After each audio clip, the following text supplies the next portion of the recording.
Hi friends, myself second year MBBS student at Government Medical College। तो दोस्तों, हमारी channel का सबसे पहला वीडियो है। हमने इस चैनल को बनाया है इस ऑब्जेक्टिव को ध्यान में रखते हुए कि आपके लिए एनाटॉमी का सब्जेक्ट सबसे आसान बनाया जाए। तो अगर आप हमारे एफर्ट्स को अप्रिशिएट करना चाहते हैं तो प्लीज़ लाइक करें, शेयर करें, सब्सक्राइब करें। तो आओ without wasting any much time start करते हैं एनाटॉमी और उसका सेगमेंट अपर लिम्ब। तो चलिए अपर लिम्ब के अंदर अपन लोग स्टार्ट करते हैं एक्जिला, जो कि हमारा सबसे पहला टॉपिक रहे। अच्छा, तो एक्जिला को समझने से पहले हम एक डायग्राम जो है वो देखना चाहेंगे और उसके थ्रू अपन लोग सारी चीज़ें समझें। तो आप इस डायग्राम को क्लियरली देख सकते हैं। ये हमारे पास में राइट साइड का शोल्डर दिख रहा है, ठीक है। अब एक्जिला बेसिकली कहते हैं किसे, जो आर्म पिट रहती है उसे एक्जिला कहते हैं, ठीक है। तो एक्जिला को स्टडी करने के लिए अपन को एक ट्रांसवर्स सेक्शन लेने की ज़रूरत होगी। तो अब हमें ये समझना है कि ट्रांसवर्स सेक्शन कहाँ से हम लें ताकि हम एक्जिला स्टडी कर सकें। तो ऑब्वियसली आर्म पिट कहीं यहाँ पर होंगी प्रेजेंट, तो हमें एक्जिला को स्टडी करने के लिए ट्रांसवर्स सेक्शन भी यहाँ से लेना हो। अच्छा जी, अगर हम यहाँ से ट्रांसवर्स सेक्शन लें तो आप इसमें सोचो थोड़ा कि आपको कौन कौन सी बोन्स दिखाई देंगी। रिब्स दिखाई देगी, पीछे की तरफ स्कैपुला दिखाई देंगी और लेटरली ह्यूमरस दिखाई देंगी, ठीक है। तो बस इसी सोच के साथ में अपन लोग आगे बढ़ेंगे और हम जो है वो कुछ ऐसे एनाटॉमी को पढ़ने वाले हैं कि अगर कोई ऐसा बंदा भी हो जिसे कुछ भी ना आता हो तो बेसिकली अपन लोग बहुत ही बेस से स्टार्ट करेंगे और बिल्कुल अपन लोग जो है वो बिल्डिंग बनाते जाएंगे और अपनी एनाटॉमी बिल्कुल स्ट्रांग होने वाली है, ठीक है। तो चलिए फिर एक्जिला देखते हैं। तो हमने कहा कि सबसे पहले जो बात हमें एक्जिला के अंदर करनी है वो है transverse section at the level of axilla, ठीक है। तो मैं लेफ्ट साइड का व्यू आपको दिखाने वाला हूँ। तो लेफ्ट साइड के अंदर आप देखो तो ये हमारे पास में अपनी क्या रहेंगी, रिब रहेंगी, ठीक है। फिर पीछे की तरफ स्कैपुला रहेगा, ऑलराइट। और यहाँ पर लेटरली हमारे पास में रहेंगी ह्यूमरस। तो ये है ह्यूमरस, ये है स्कैपुला और ये है हमारे पास में रिब्स, सही है। अच्छा जी, अब हमें कुछ और चीज़ें समझनी है यहाँ, ठीक है। हमें बेसिकली समझना है एक्जिला की बाउंड्री क्या है, ठीक है। तो हम क्या करते हैं, देखते हैं कुछ चीज़ों को। देखो, कुछ ऐसी मसल होती है जो कि रिब्स से स्टार्ट होती है और ह्यूमरस तक जाती है, ठीक है। तो एक ये मसल है हमारे पास में जो कि रिब्स से स्टार्ट हुई और ह्यूमरस तक गई। फिर एक और ऐसी मसल होती है जो कि रिब्स से स्टार्ट होती है लेकिन all the way till humerus नहीं रीच करती हैं, ठीक है। तो यार ये होती है। फिर एक मसल ऐसी होती है जो कि रिब्स से स्टार्ट होती है और पूरी रिब्स के अराउंड वाइंड करती है, वाइंड करती है, वाइंड करती है और स्कैपुला की मीडियल बॉर्डर पर जाके इंसर्ट करनी है। इमेजिन कर सकते हो गाइस कितनी बड़ी मसल है। बिल्कुल ऐसे आगे से स्टार्ट हो रही है ना, और फिर रिब्स के अराउंड वाइंड कर रही है और स्कैपुला की मीडियल बॉर्डर पर जाके इंसर्ट हो रही है। तो मैं यहाँ पर इसे बना रहा हूँ कुछ ऐसे, ठीक है। ये हमारे पास में रेंज। फिर ये हमारे पास में स्कैपुला है। तो अगर आपने स्कैपुला हाथ में कभी पकड़ा हो तो आपको पता लगेगा कि स्कैपुला की दो सरफेस रहती हैं, एक ये वाली सरफेस और एक ये वाली सरफेस। ये वाली जो सरफेस है वो रिब्स को फेस करती है। रिब्स का माना कोस्टा होता है, ठीक है। रिब्स को जर्मन में अपन लोग कोस्टा कहते हैं। तो ये वाली सरफेस जो स्कैपुला की है जो कि रिब्स की तरफ फेस करती है वो होती है कोस्टल सरफेस। और ये वाली जो सरफेस है जो रिब्स की तरफ फेस नहीं करती वो है डोर्सल सरफेस। अच्छा, कोस्टल सरफेस पर बेसिकली एक फोसा होता है, ठीक है। उस फोसा को अपन लोग कहते हैं सब स्कैपुलर फोसा।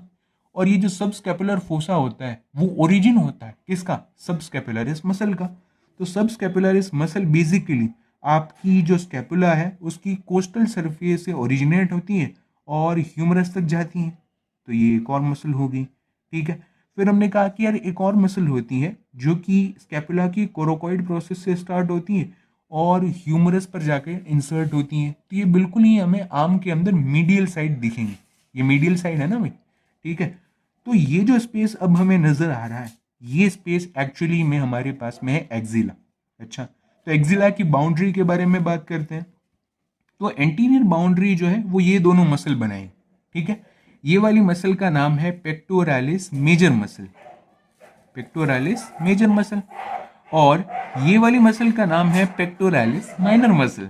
ठीक है, तो ये हमारे पास में एंटीरियर बाउंड्री बनाएंगे। अच्छा जी, मीडियल बाउंड्री के बारे में बात की जाए तो ये कौन बनाएगा, हमारा रिब्स बनाएगा। और ये वाली मसल जो कि रिब्स के अराउंड बिल्कुल वाइंड करती हैं और स्कैपुला की मीडियल बॉर्डर तक जाती हैं, तो ये वाली मसल कौन सी होती है, serratus anterior muscle. Serratus anterior muscle, ठीक है जी। तो सीरेटस एंटीरियर और रिब्स ये हमारा मीडियल रिलेशन बनाती है एक्सिला का। अच्छा जी, पोस्टीरियर रिलेशन के अंदर हमें स्कैपुला दिख रही है और सब स्कैपुलरिस मसल दिख रही है। ठीक है, सब स्कैपुलरिस मसल दिख रही है। ऑलराइट, तो ये पोस्टीरियर रिलेशन हो गया। अच्छा जी, फिर मीडियल लेटरल रिलेशन कौन बनाता है, ह्यूमरस और ये वाली मसल। ये कौन सी मसल है, कोरेको ब्रेकियालिस। कोरेको ब्रेकियालिस, ठीक है। तो यार ये हमारे पास में हो गई क्या, बाउंड्री। अच्छा, तो यार ये हमारे पास में पूरी रहेंगी एक्सिला। अच्छा, एक्सिला के कंटेंट्स क्या रहते हैं, तो एक्सिला के अंदर बेसिकली फैट रहता है और एक्सिलरी शीथ रहती है। एक्सिलरी शीथ का मतलब क्या है, बेसिकली एक कवरिंग होती है ताकि इसके अंदर के जो स्ट्रक्चर्स है ना वो प्रोटेक्टेड रह सके। तो एक्सिलरी शीथ के अंदर क्या क्या चीज़ें रहती हैं, आओ इसे देखते हैं। एक एक्सिलरी आर्टरी होती है, एक एक्सिलरी वेन होती है, फिर हमने कहा कि कुछ लिम्फ नोड्स भी हमें दिखती हैं, और उसके अलावा अगर हम बात करें तो हमारे पास में ब्रेकियल प्लेक्सिस की कॉर्ड्स दिखती हैं। ठीक है, ये हमारे पास में कंटेंट रहता है एक्सिला का। अच्छा, तो अब हमें हर एक कंटेंट को डिटेल से लेकर के चलना है। तो सबसे पहले अपन लोग बात करेंगे एक्सिलरी आर्टरी के बारे में, और फिर अपन लोग बात करेंगे ब्रेकियल प्लेक्सिस के बारे में। सही रहेगा, तो चलिए फिर स्टार्ट करते हैं एक्सिलरी आर्टरी।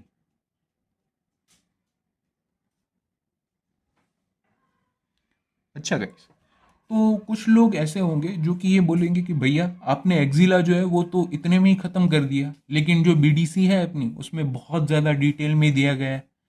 तो बेसिकली देखिए कि एक्सिला जो है वो उतना ज़्यादा इम्पॉर्टेंट टॉपिक है नहीं, उसमें से जनरली जो है वो क्वेश्चंस आते नहीं, इसलिए मैंने डिटेल में कवर नहीं किया है। ठीक है, लेकिन फिर भी अगर आप डिटेल में पढ़ना चाहते हो तो आप बेसिकली पहले मेरी वीडियोस देख लें, वो ऑब्वियसली सफिशिएंट रहेंगी। अगर शॉर्ट नोट का क्वेश्चन आ जाए एक्सिला के ऊपर तो आप ये डायग्राम बना करके anterior posterior lateral medial relation लिख करके कंटेंट्स लिख करके बहुत ही अच्छे मार्क्स गेन कर सकते हो।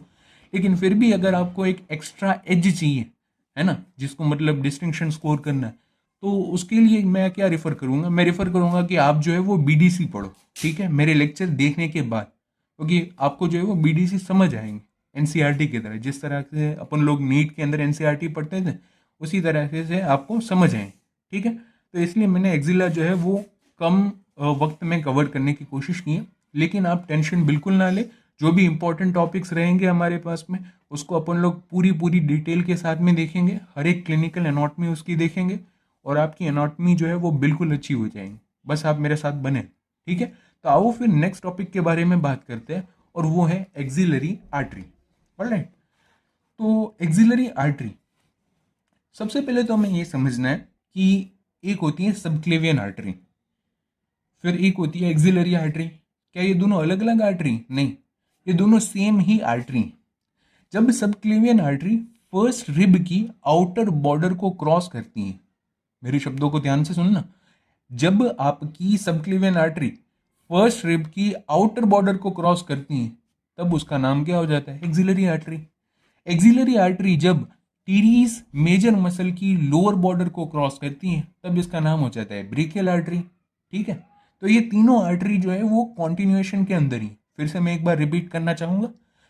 आपकी सबक्लेवियन आर्टरी फर्स्ट रिब की आउटर बॉर्डर को जैसे ही क्रॉस करी उसने तो वो क्या बना देंगी, axillary artery. Axillary artery teres major की लोअर बॉर्डर को क्रॉस करेंगी तो वो क्या बना देंगी अपना, बताइए, वो बना देंगे अपना ब्रेकियल आर्टरी। ऑलराइट, तो अब अपन लोग बात करते हैं एक्सिलरी आर्टरी के बारे में। तो चलिए गाइस देखते हैं एक्सिलरी आर्टरी के बारे में। तो स्कैपुला के अंदर एक प्रोसेस होती है जिसे अपन लोग कहते हैं कोराकॉइड प्रोसेस। सही, अच्छा, पेक्टोरालिस माइनर मसल जो कि एक्सिला की एंटीरियर बाउंड्री बना रहा था, एग्जैक्टली वो कैसा होता है कि वो थर्ड फोर्थ और फिफ्थ रिब से ओरिजिन करता है, और उसका इंसर्शन जो है वो कोराकॉइड प्रोसेस पर होता है। तो अगर मैं यहाँ पर अपना ये मसल बना दूँ पेक्टोरालिस माइनर, तो बेसिकली मेरे पास में ये कुछ ऐसा दिखेंगे। थर्ड, फोर्थ और फिफ्थ रिब से ओरिजिन होता है और इंसर्ट होता है कोरेकॉइड प्रोसेस में। अच्छा, हम तो एक्सिलरी आर्टरी पढ़ रहे हैं, फिर इस पेक्टोरालिस माइनर मसल का क्या रोल है? पेक्टोरालिस माइनर मसल क्या करता है? एक्सिलरी आर्टरी को 3 पार्ट के अंदर डिवाइड कर देता है। जैसे कि एक्सिलरी आर्टरी हमारे पास में कुछ ऐसे है, फिर इसके डीप जाती है एक्सिलरी आर्टरी और फिर ऐसे निकल जाती है एक्सिलरी आर्टरी। ठीक है, तो इस मसल ने क्या किया? अल्टीमेटली जो अपनी एक्सिलरी आर्टरी थी उसको 3 पार्ट के अंदर डिवाइड कर दिया। ये हमारे पास में फर्स्ट पार्ट है, ये हमारे पास में सेकंड पार्ट है और ये हमारे पास में थर्ड पार्ट है। ओके जी। अब फर्स्ट पार्ट का नाम होता है प्रॉक्सिमल पार्ट, इसका नाम होता है डीप पार्ट, इसका नाम होता है डिस्टल पार्ट। क्यों होता है? ये पार्ट जो है वो मिड लाइन कहीं यहाँ पर होगी, तो मिड लाइन के बहुत ज्यादा करीब है, और मिड लाइन से जो करीब होता है उसे अपन लोग कहते हैं प्रॉक्सिमल। ठीक है। दूसरा पार्ट जो है वो मसल के डीप है, मसल के डीप है, इसलिए इसे हम कहेंगे डीप पार्ट। तीसरा पार्ट जो है वो मिड लाइन से दूर है, इसलिए अपन लोग इसे क्या कहेंगे? Distal part. अच्छा जी। जब भी अपन लोग एनाटॉमी के अंदर कोई भी आर्टरी डिस्कस कर रहे होंगे तो हमारे लिए सबसे ज्यादा कंसर्न वाली बात रहेगी आर्टरी की ब्रांचेस। अच्छा, तो आओ फिर बात करते हैं एक्सिलरी आर्टरी के ब्रांचेस के बारे में। तो एक इंटरेस्टिंग फैक्ट मैं आपको बताना चाहूंगा, एक्सिलरी आर्टरी के जो पार्ट्स होते हैं उतनी ही ब्रांच रहती हैं। मतलब क्या कि फर्स्ट पार्ट जो एक्सिलरी आर्टरी का है उससे एक ब्रांच रहेंगे, सेकंड पार्ट एक्सिलरी आर्टरी का है उससे 2 ब्रांच रहेंगे, थर्ड पार्ट जो एक्सिलरी आर्टरी का है उससे 3 ब्रांच रहेंगे। तो आओ अब सुनते हैं और समझते हैं एक्सिलरी आर्टरी के अलग अलग पार्ट से ब्रांचेस। ऑलराइट, तो चलिए फिर देखते हैं एक्सिलरी आर्टरी के फर्स्ट पार्ट से कौन कौन सी ब्रांचेस रहती हैं। तो ये हमारे पास में एक ब्रांच रहेंगी फर्स्ट पार्ट से, इसे अपन लोग कहते हैं सुपीरियर थोरेसिक आर्टरी। ठीक है। फिर सेकंड पार्ट से जो ब्रांच रहती हैं वो कैसे होती हैं? देखो, एक नीचे से ऐसे आएंगी और एक ऐसे ऊपर की तरफ जाएंगी। ठीक है, तो ये जो है वो lateral border of pectoralis minor, ये भी लेटरल है, तो इसलिए इसका नाम होता है लेटरल थोरेसिक आर्टरी। ऑलराइट, और फिर यार ये जो ऊपर से जा रही है ऐसे, वो होता है थोरेको acromion trunk. थोरेको acromion trunk, trunk का मतलब होता है कि ये आर्टरी जो है वो फर्दर डिवाइड होंगी ब्रांचेस के अंदर। तो ये जो है वो 4 ब्रांच के अंदर डिवाइड हो जाती हैं। ठीक है जी। कौन कौन सी? A, P, C, D. A B C D नहीं, ए पी सी डी। ए का मतलब क्या होता है? एक्रोमियन। पी का मतलब क्या होता है? पेक्टोरल। सी का मतलब क्या होता है? क्लेविकुलर। डी का मतलब क्या होता है? डेल्टोइड।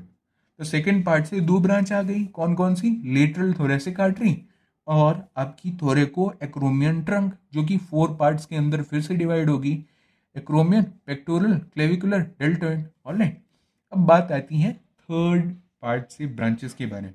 अच्छा, तो हमने कहा कि यार कहीं हमारे पास में यहाँ पर ह्यूमरस रहेंगी। ठीक है, ह्यूमरस बोन जो कि आर्टिकुलेट करती हैं स्कैपुला के साथ में, तो ये ह्यूमरस रहेंगी। थर्ड पार्ट से 3 ब्रांचेस आने वाली। ठीक है, क्या होता है कि बेसिकली एक आर्टरी होती है जो कि ऐसे जाती है और एक आर्टरी होती है जो कि बिल्कुल ऐसे जाती है। अच्छा, ये आर्टरी आगे है, ठीक है, इसलिए इसे अपन लोग कहते हैं एंटीरियर। और फिर इसे अपन लोग कहते हैं सर्कमफ्लेक्स ह्यूमरल। सर्कमफ्लेक्स का मतलब क्या है कि वो ऐसे घूम कर जाती है, वो ऐसे गोल चक्कर लगाती है। ठीक है ना, किसके अराउंड लगाती है? ह्यूमरस के अराउंड। तो इसलिए इसका नाम क्या होता है? Anterior circumflex humeral artery. और फिर ये जो है वो पीछे से जा रही है और ह्यूमरस के नेक के अराउंड चक्कर लगा रही है, इसलिए इसका नाम क्या होता है? Posterior circumflex humeral artery. तो ये 2 ब्रांच हो गई आपकी third part of axillary artery से। अच्छा, तो अब तीसरी ब्रांच कौन सी रहेगी third part of axillary artery से? वो रहेगी हमारे पास में सब स्कैपुलर आर्टरी। अच्छा, सब स्कैपुलर आर्टरी जो होती है वो हमारे पास में है लार्जेस्ट, गाइस सुनिए, largest branch of axillary artery वो है सब स्कैपुलर आर्टरी। ऑलराइट, अच्छा, ये जो सब स्कैपुलर आर्टरी है वो भी एक सर्कमफ्लेक्स ब्रांच देती है जिसका नाम होता है सर्कमफ्लेक्स स्कैपुलर आर्टरी, जो कि स्कैपुला के अराउंड वाइंड करती है। ठीक है, तो एक्सिलरी आर्टरी की ऐसे हमारे पास में ब्रांच रहेंगी। हमने कहा कि एक्सिलरी आर्टरी के फर्स्ट पार्ट से एक ब्रांच रहेंगी, कौन सी? Superior thoracic. सेकंड पार्ट से 2 ब्रांच रहेंगी, लेटरल थोरेसिक आर्टरी। और thoracoacromial trunk, thoracoacromial trunk A P C D इसके अंदर डिवाइड होगा। और थर्ड पार्ट से 3 ब्रांच रहेंगे, anterior circumflex humeral, posterior circumflex humeral और subscapular artery. Subscapular artery further हमारी सर्कमफ्लेक्स स्केपुलर आर्टरी देंगी। अच्छा, अब इसी से रिलेटेड हम एक और टॉपिक कवर करने की कोशिश करते हैं जो कि है स्केपुलर एनास्टोमोसिस। ठीक है, चलिए फिर से देखते हैं अपन लोग स्केपुलर एनास्टोमोसिस को।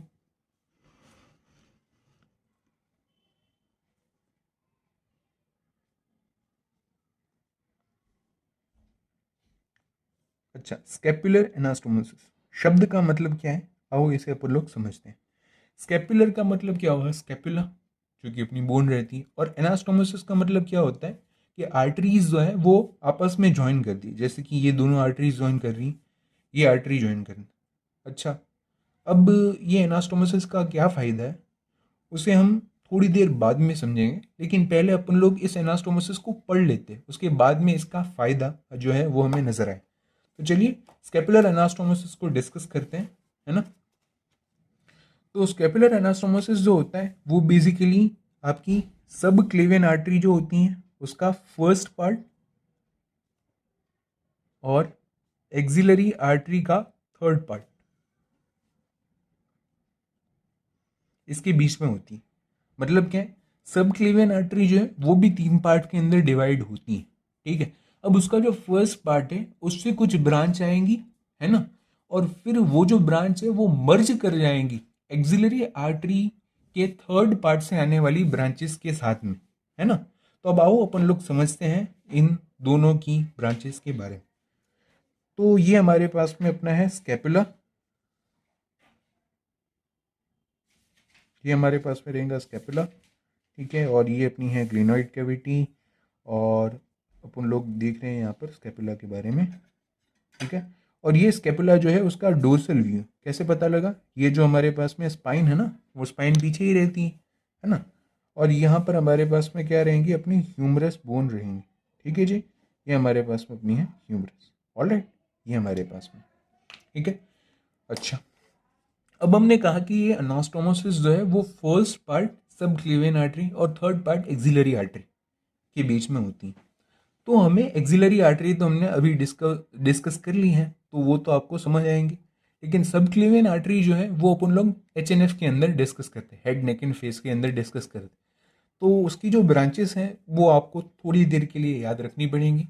जब अपन लोग HNF डिस्कस करेंगे तो उसमें आपको बिल्कुल क्लियरली समझ आएगा। तो अभी के लिए आप याद करिए अपनी first part of subclavian artery की ब्रांचेस। ठीक है, तो यहाँ पर देखिए हमारे पास में है first part of subclavian artery, फिर यहाँ पर रहेगा second part of subclavian artery, फिर third part of subclavian artery, first part of axillary artery, second part of axillary artery, और यहाँ पर हमारे पास में रहेगा third part of axillary artery. जो बीच के आर्टरी है वो मैंने मिटा दिए ताकि डायग्राम जो है वो एक डिसेंट लगे, है ना। तो अब अपन लोग समझते हैं कि first part of subclavian artery से कौन कौन सी ब्रांच आती है। देखिए, इससे एक ब्रांच आती है जिसे अपन लोग कहते हैं थायरो सर्वाइकल ट्रंक। क्या, थायरो सर्वाइकल ट्रंक। अब देखिए गाइस, ये फिर से ट्रंक है, इसका मतलब ये जो है वो फर्दर ब्रांचेस के अंदर जो है वो डिवाइड होंगे। तो जी हाँ, तो यार यहाँ से एक ब्रांच आती है थायरो सर्वाइकल ट्रंक की, जो कि बिल्कुल ही ऐसे आती है। क्या आप इसका नाम गैस कर सकते हो, ये स्केपुला के ऊपर से आती है ना। तो इसे अपन लोग कहेंगे सुप्रा स्केपुलर आर्टरी। क्या कहेंगे, सुप्रा स्केपुलर आर्टरी। ऑलराइट, फिर जो थायरोसर्वाइकल ट्रंक है उसकी एक और ब्रांच है हमारे पास में जो कि है ट्रांसवर्स सर्वाइकल आर्टरी। नाम के अंदर ही सारा चीज रखा हुआ है एनाटॉमी के अंदर। ट्रांसवर्स सर्वाइकल आर्टरी क्यों कहते हैं इसे, क्योंकि ये सर्वाइकल मतलब नेक वाले रीजियन के अंदर ट्रांसवर्सली हॉरिजॉन्टली रन कर रही है ना। अब इस ट्रांसवर्स सर्वाइकल आर्टरी की एक ब्रांच होती है जो कि all the way till inferior angle of scapula reach करती है ना। तो इसे अपन लोग कहते हैं डोर्सल स्केपुलर आर्टरी, क्योंकि ये डोर्सल मीडियल जो बॉर्डर होती है वहां पर ये रन करती है ना। या इसे अपन लोग कह सकते हैं deep branch of transverse cervical artery. ठीक है, तो ये तो हो गई हमारे पास में फर्स्ट पार्ट ऑफ सब क्लीवेन आर्टरी की ब्रांच, है ना। अब हमें ये भी तो समझना है कि third part of axillary artery से कौन सी ब्रांचेस आ रही है जो कि इनके साथ में ज्वाइन कर रही है ना।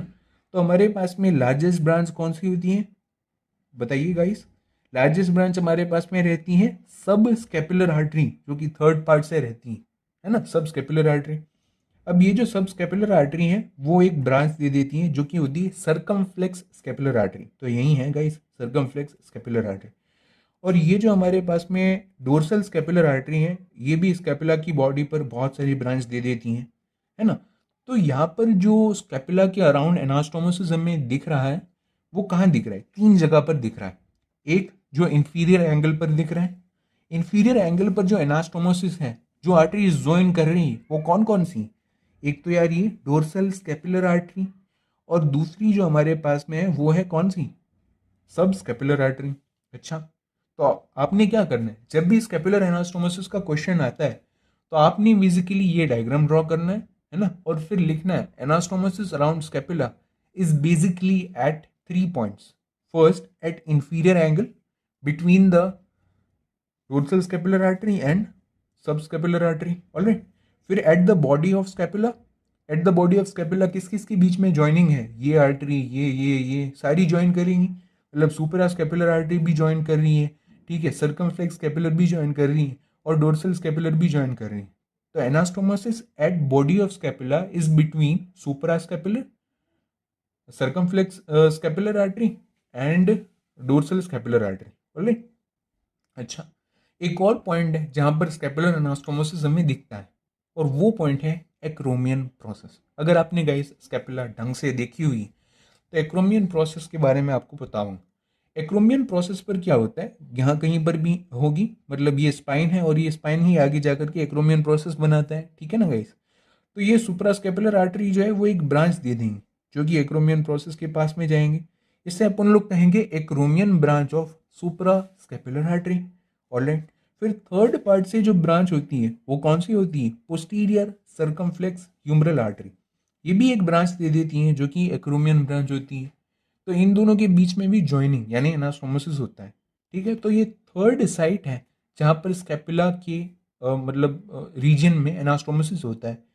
थर्ड साइड कौन सी, एक्रोमियन प्रोसेस, किस किस के बीच में होता है, सुपरा स्केपुलर और posterior circumflex humeral artery.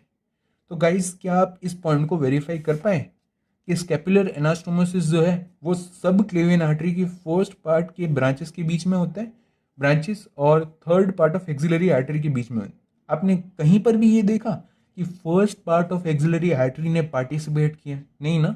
Second part of axillary artery ने पार्टिसिपेट किया, नहीं।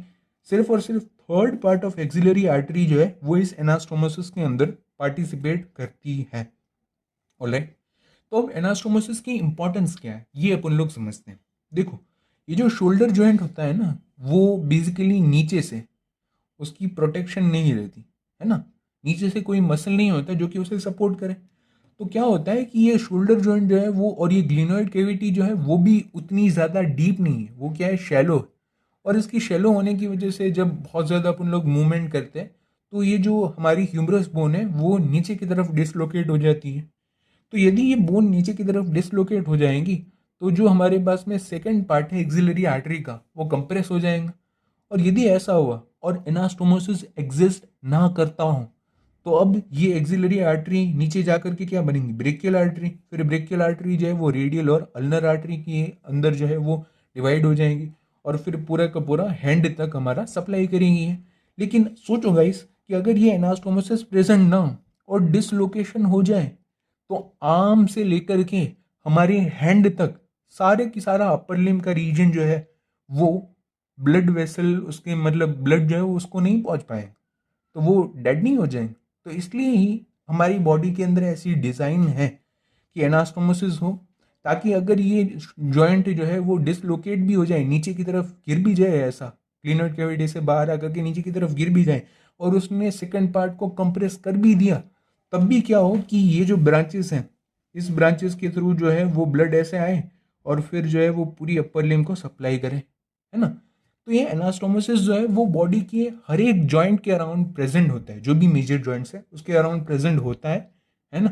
और इस एनास्टोमोसिस का फंक्शन यही है कि अगर मतलब कोलेटरल सर्कुलेशन मेंटेन करना, अगर कोई ऐसा केस आ जाए कि ब्लड सप्लाई जो है वो नहीं जा रही है एक्सट्रीमिटीज़ को, तो उन केस के अंदर ये जो एनास्टोमोसिस है वो हेल्प करता है ब्लड सप्लाई को पहुंचाने में। अच्छा, तो अब अपन लोग एक एटलास इमेज भी देख लेते हैं और उसके बाद में ये लेक्चर को अपन लोग खत्म करेंगे, है ना। तो आप ये देखिए, ये जो हमारे पास में एटलास इमेज है वो आप देख पा रहे हो, ठीक है। तो इस एटलास इमेज को अपन लोग ने देखना है, ठीक है। तो ये है स्कैपुलर एनास्टोमोसिस की पिक्चर। अच्छा, यहाँ पर जो हमें दिख रही है वो है third part of axillary artery, यहाँ पर हमें दिख रही है first part of subclavian artery, है ना। अब first part of subclavian artery के ब्रांचेस के बारे में पहले बात कर ले। ये जो आपको दिख रहा है वो है अपना थायरो सर्वाइकल ट्रंक, ठीक है। और ये थायरो सर्वाइकल ट्रंक से ये जो ब्रांच हमारे पास में आ रही है वो आ रही है सुप्रा स्कैपुलर आर्टरी, ठीक है। फिर ये जो ब्रांच हमारे पास में आ रही है वो कौन सी है, डोर्सल ट्रांसवर्स सर्वाइकल आर्टरी, और उसकी ब्रांच है हमारे पास में डोर्सल स्कैपुलर आर्टरी या deep branch of transverse cervical artery. क्या आप ट्रेस कर पा रहे हो? ध्यान से देखो इस इमेज को, है ना। तो ये हो गया हमारे पास में सब क्लीवन आर्टरी से कंट्रीब्यूशन। अच्छा, फिर एक्सिलरी आर्टरी से कौन कौन सी ब्रांच आ रही है? हमने कहा कि ये हमारे पास में है, देखो सर्कमफ्लेक्स स्कैपुलर आर्टरी, और ये हमारे पास में सब स्कैपुलर आर्टरी, है ना। तो ये देख सकते हो आप कितना रिच एनास्टोमोसिस है। अच्छा, फिर आप ये देखो कि ये जो सुप्रा स्कैपुलर आर्टरी है वो एक्रोमियन प्रोसेस की तरफ ये ब्रांच दे रही है ना। और फिर ये जो पोस्टीरियर सर्कमफ्लेक्स ह्यूमरल आर्टरी है ये भी क्या दे रही है, एक्रोमियन ब्रांच दे रही है। तो आप सोच सकते हो कि ये जो एटलास की इमेज होती है ना वो काफ़ी सारे नीट पीजी एस्पिरेंट्स को जो है उनको भी डराती है ना। लेकिन आपने जो है वो इस एटलास की इमेज को बहुत अच्छे तरीके से समझ लिया। इसका मतलब हमारा कंटेंट बिल्कुल सफिशिएंट है, इससे आप नीट पीजी लेवल तक की भी तैयारी कर सकते हो, ठीक है। बस आपको ट्रस्ट रखना है हमारे अंदर और मेरे साथ बने रहना है। आप जो है वो बिल्कुल जो भी हमारे पास में डिसेक्शन वगैरह भी रहता है उसके अंदर भी आप बहुत अच्छे तरीके से एस कर पाओगे अगर आपने इस थियरी को बहुत ढंग से पढ़ा, ठीक है गाइस। थैंक यू गाइस, हम आज का लेक्चर यहीं पर ख़त्म करते हैं, मिलते हैं नेक्स्ट वीडियो में, तब तक के लिए ओके बाय।